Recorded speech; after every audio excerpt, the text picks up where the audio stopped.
depending on how well you want to do, and particularly if you're starting a company, you need to work super hard.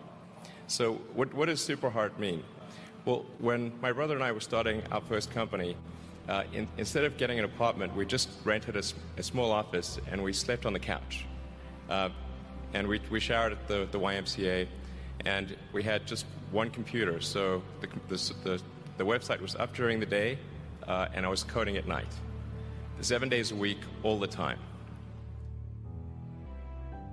Work hard like every waking hour. That's the thing I would say, particularly if you're starting a company. And I mean, if you do simple math, you say like, okay, if somebody else is working 50 hours and you're working 100, you'll get twice as much done in the course of a year as the other company. I think too is you got to make sure that whatever you're doing is a great product or service. It has to be really great. And I go back to what I was saying earlier, where if you're a new company, I mean, unless it's like some new industry or new market that, if it's an untapped market, then you have more ability to, the standard is lower for your product or service. But if you're entering anything where there's an existing marketplace against large entrenched competitors, then your product or service needs to be much better than theirs. It can't be a little bit better, because then you put yourself in the shoes of the consumer and they say, why would you buy it as a consumer? You're always going to buy the trusted brand unless there's a big difference.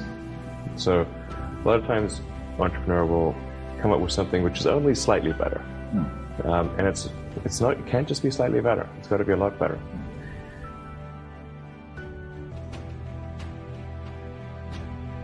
The other thing I'd say is that if you're creating a company or if you're joining a company, the most important thing is to attract great people. So either join a group that's amazing, that you really respect, or if you're building a company, you've got to gather great people. I mean, all a company is a group of people that have gathered together to create a product or service. And so depending upon how talented and hardworking that group is, and the degree to which they are focused cohesively in a good direction, that will determine the success of the company. So do everything you can to gather great people if you're creating a company. Then I'd say focus on signal over noise. A lot of companies get confused. They spend money on things that don't actually make the product better. So, for example, at Tesla, we've never spent any money on advertising. We've put all of the money into R&D and manufacturing and design to try to make the car as good as possible. And I think that's the way to go. So for any given company, just keep thinking about, are these efforts that people are expending, are they resulting in a better product or service? And if they're not, stop those efforts. And then I think that the final thing I would encourage you to do is, now is the time to take risk. You don't have, you don't have kids, but as you get older, your obligations increase. And once you have a family, you start taking risk not just for yourself, but for your family as well. It gets much harder to do things that might not work out.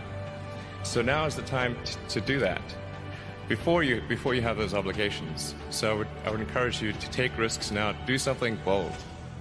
You won't regret it.